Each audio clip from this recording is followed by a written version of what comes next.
কল্যাণের কারণে পুত্র মই দুর্বৃত্তি হই কত অনুরোধ করে কইসু বসুদেব কৈপকি দয়ার কোনো ভাত থেকে বসুদেব ভক্ত কমদর শ্রেষ্ঠ কৈপকি মহাকবি দেউলুক খাস্তে দে তোর এক সুফল নহব পুত্র এক সুফল নহব কৈপকির পুত্র যে পুত্রার হইলে সেও তো বিধাতারে লিখন যদি সে হয় বিধাতারে লিখন উত্তম ধরে পুত্র তিনি তুই মহাপাপ অর্জন করিবি মহাপাপ অর্জন করিবি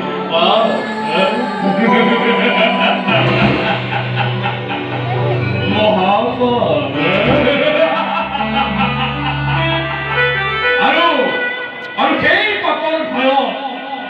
এই পৰীক্ষা মহাৰাজে মৃত্যুক মূৰৰ ওপৰত স্থান দি অকালে মৃত্যুবৰণ কৰিব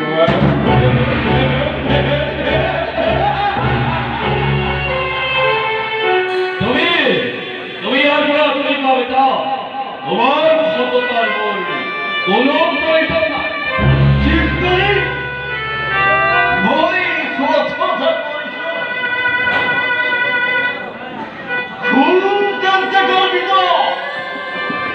এই অহংকারে পুরাদিন সকল ত্রাগ পিতা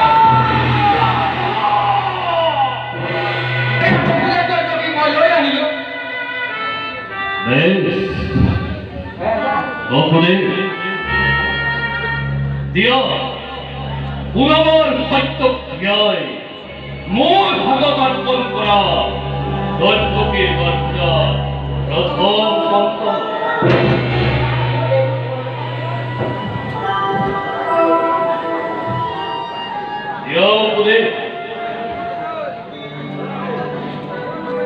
Dada,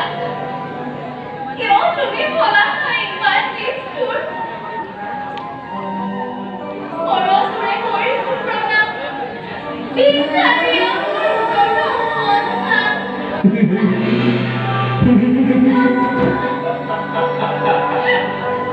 তিৰুতাৰ চকুৰ পানীৰে এই কণ্ঠ কত কৰিব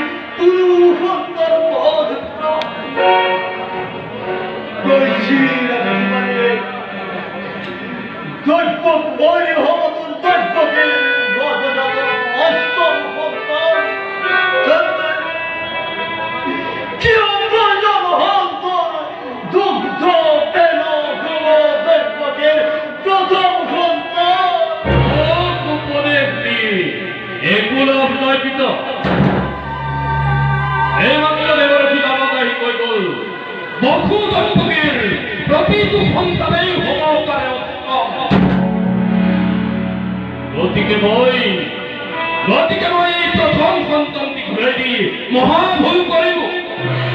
গতিকে পুৰা পিতা এতিয়াৰ পৰা মই বসুদেৱপতিক লোৰ জিন্দগী লগাই অন্ধকাৰ কাৰাগাৰত বন্দী কৰি ৰাখিম আৰু সিহঁতৰ প্ৰতিটো সন্তান মই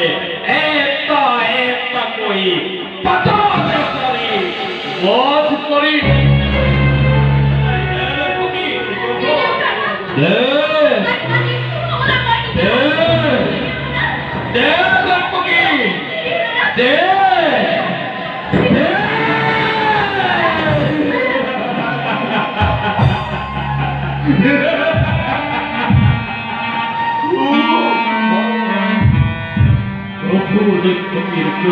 অন্তরে মূলভাবে অস্তম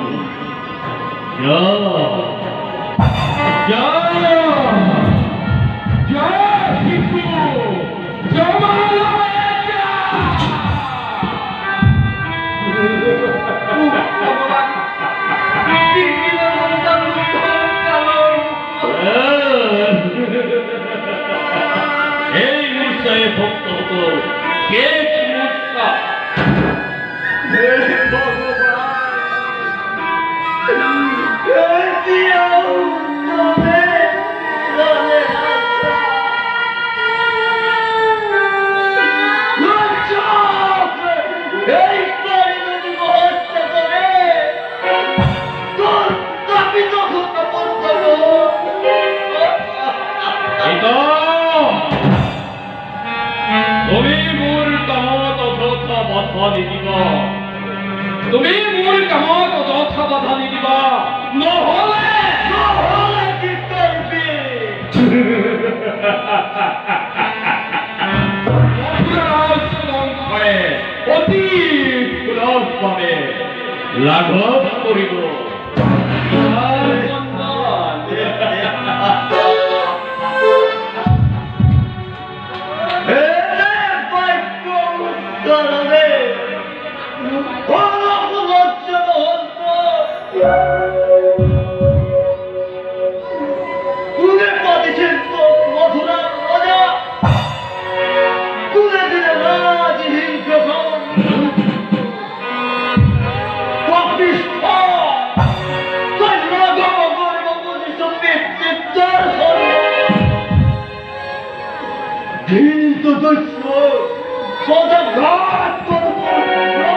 পিতা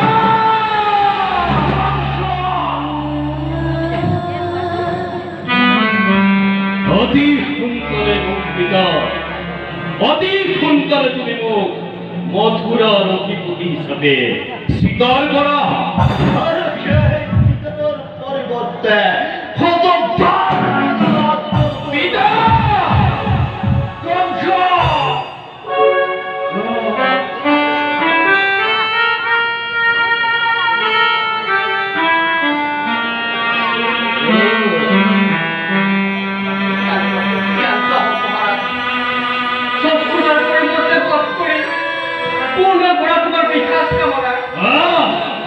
মই বিখাস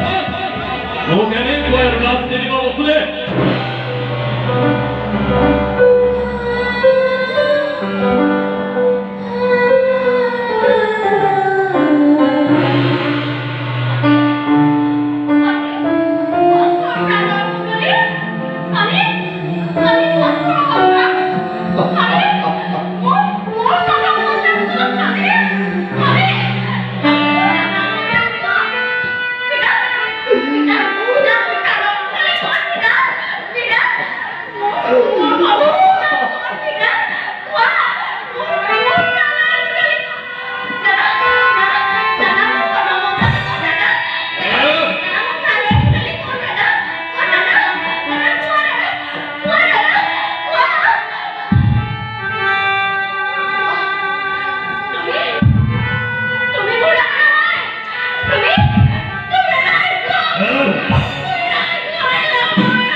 অন্ধকার কারাগারে বন্দী করে রাখ যা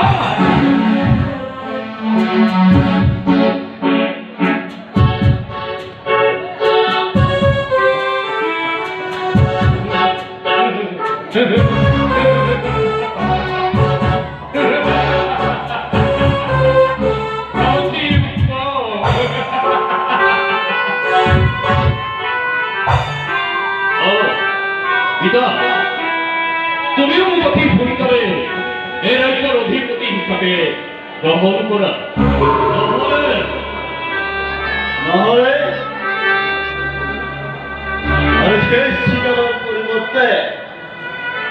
তোর রচনার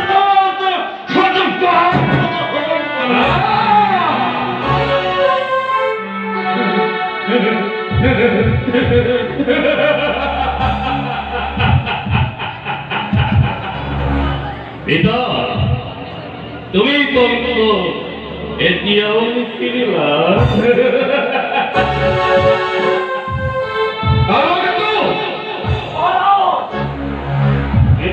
বন্দি করা। কিন্তু মহারাজ, ওরও কিন্তু নয়, পিতাক বন্দি করা। ক্ষমা করো রাজপুত্র।